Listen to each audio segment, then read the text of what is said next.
I'm reading here in Colossians chapter 4 and verse 1. It says, Masters, provide your slaves with what is right and fair, because you know that you also have a master in heaven. Right there, we see that several things, not the least of which is the level of accountability, right? I mean, you treat people fairly because you are accountable to God. You treat people right because you have a master in heaven. First century Christians, people became Christians and they had slaves. And so Paul tells them, because you have a master in heaven, you need to be treating your slaves right. Don't kick them out. They may not have the skills to make a living on their own.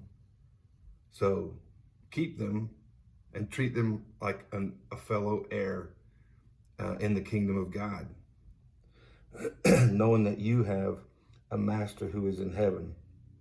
A couple other thoughts that I had was, you're not the center of the universe. Today, there's a popular belief that that truth, it's contradicting that they say there is no truth, but what truth there is, it comes from inside me. I get to make up my own truth. All right, so you got this contradiction going on. You know, we're not the source of authority. There is a higher authority, our master in heaven. And, you know, and it says you have a master who is in heaven that you're going to meet. Right, so that's not a problem unless you don't know him. Right, meeting God is not a problem unless you don't know him. Meeting God is not a problem unless you've rearranged to try to make him to be something that he's not. That's a problem. You think you know him, but that you don't. That's a problem. That's why humility is a value. It's important to believers, because we're walk in humility with God, not in arrogance, not thinking that we can remake him to be what we want him to be. I mean, that's why he said in Matthew 7:23, many are going to say unto me in that day, Lord, Lord, didn't we do this? Didn't we do that? We knew you. And he said, no, you didn't.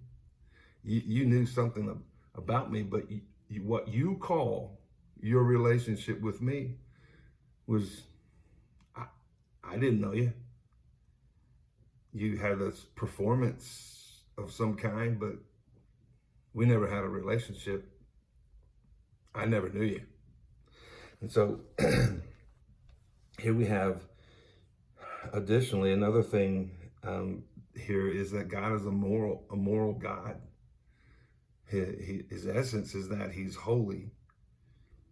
And he's saying, out of his holiness, he's saying, treat your slaves fairly, do what's right.